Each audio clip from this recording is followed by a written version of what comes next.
When we are still trying to come to terms with the ban on student dependent, effective January 2024, here come a group of conservatives coming up with a 12-point plan calling for a stricter measure in bid to reduce net migration in the UK.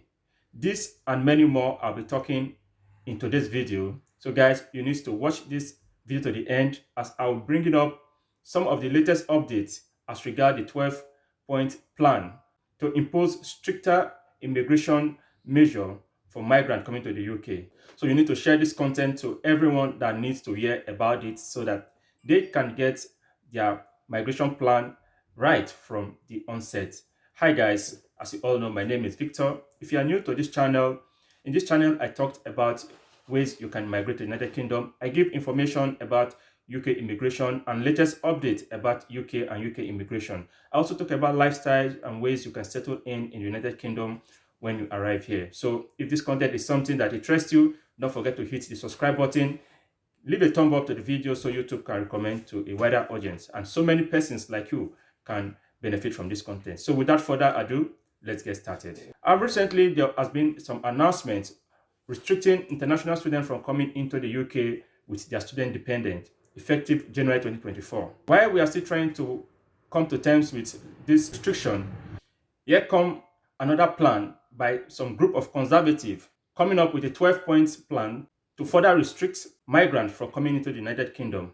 I'll be reading through the report carried out by Guardian online newspaper so you can get the full information. Rishi Sunak is facing demands from red wall conservative MPs to slash the number of overseas care workers, foreign students and refugees allowed into the UK in time for the next election.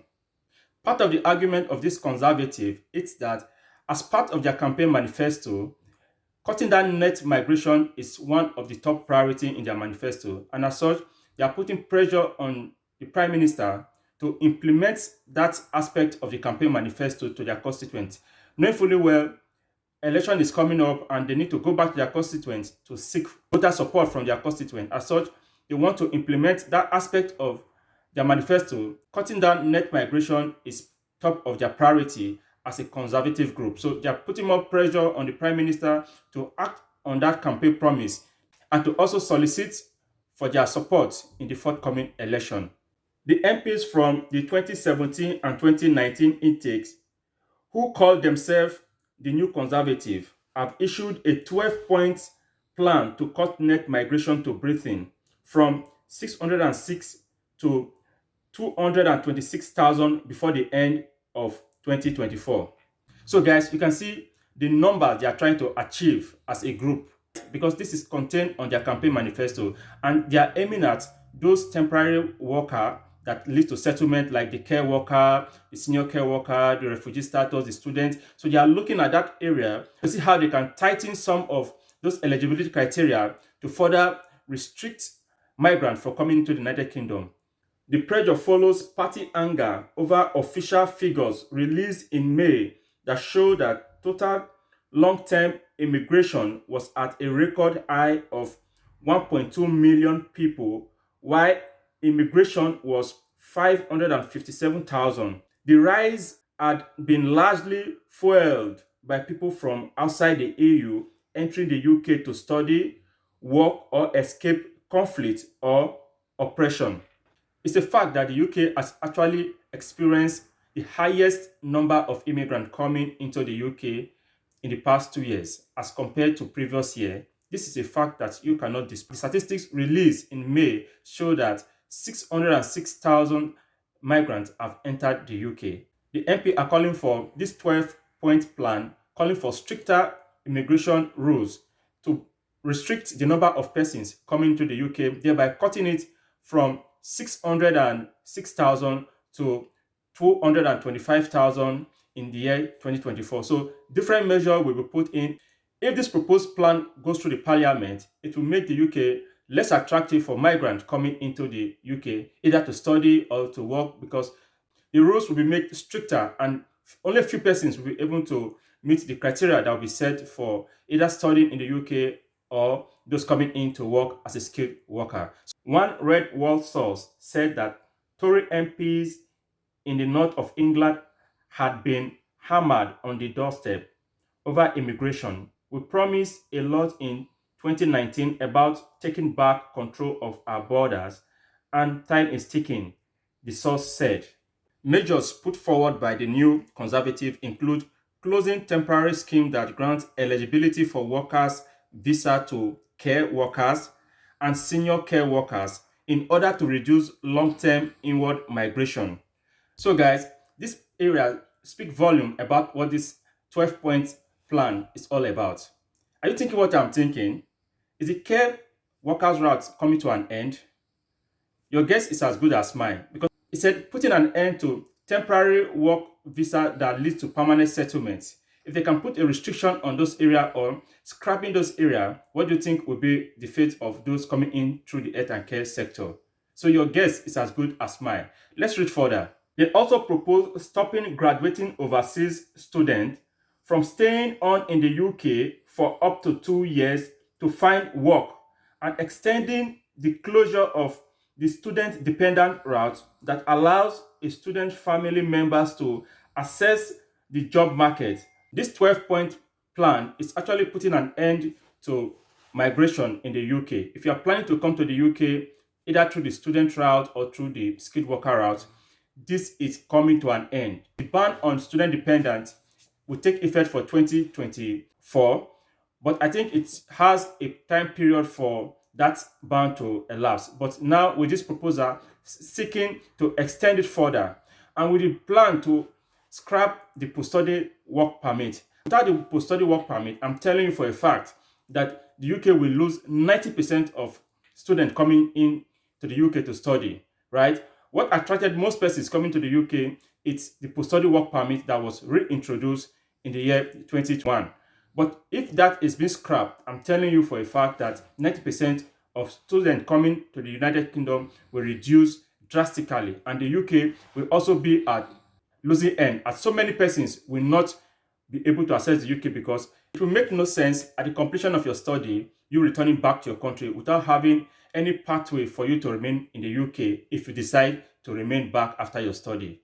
So guys, if this proposed 12-point plan come into effect, the means of you staying back in the UK after your study will not be there because the post-study work permit will be scrapped.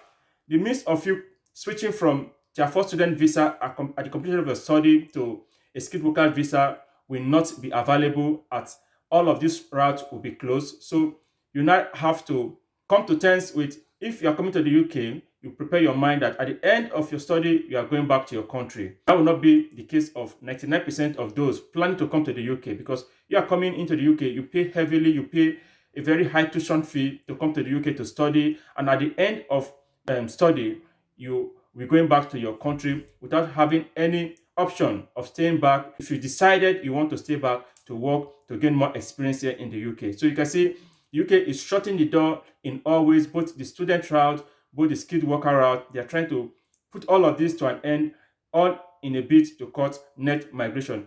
The proposal also talked about increasing the health surcharge fee from the current amount to about 2,800 per year. Are you serious? So if you're coming in as a skilled worker and you've been given 5 years visa sponsorship, you need to pay 2,800 per year times 5 for health surcharge fee. Guys, it doesn't worth it. How much will you be paid per a year that you pay such an amount for health surcharge fee alone? They're also coming up with a stricter measure for you to be able to get a skilled worker job. You need to earn up to £38,000 per annum. Ask me, how many persons in the UK earn up to that amount? How many employers can pay such an amount per annum? So you can see they are gradually shutting the door for migrants coming into the UK. The proposal also talked about if you want to sponsor your spouse, if you're in the UK, you want to sponsor your spouse to come and join you in the UK, you must earn minimum £26,000 per annum. For you to be able to sponsor your spouse to come and join you here in the UK, you must be able to earn up to £26,000 per annum before you can be eligible to sponsor your spouse to come and join you here. You can see how difficult things are becoming. They're trying to shut the door in both ways. You can't come in through the skilled worker route unless you earn up to £38,000 per annum, which I can tell you for a fact, only few percentage of people earn up to that amount here in the UK. And also, if you are here, you are trying to bring in your spouse to come and join you. You can see how difficult it is for your spouse to come and join you here. You need to earn minimum £26,000 per annum. And if you are coming in as a skilled worker or as a student, IHS fee, which is head surcharge, you need to pay, I think, about 2,008 per year. It doesn't worth it, guys. So if you are planning to come to the UK, you need to put all of this into cognizance. The UK is trying to shut its border for migrant coming in. Either you're coming in through the student route, through the skilled worker route, or even if you're coming as a refugee.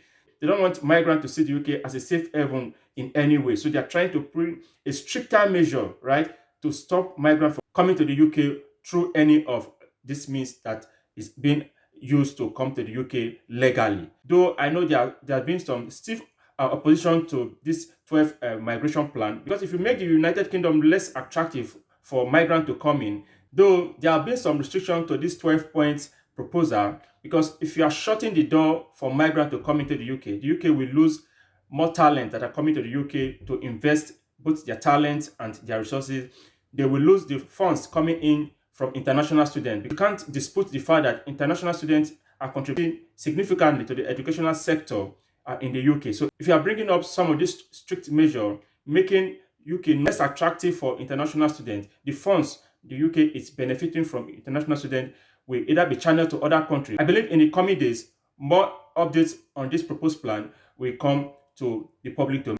So guys, we've come to the end of today's video. If this content is something you like, don't forget to hit the subscribe button, give a thumb up so YouTube can recommend to a wider audience. See you in my next video.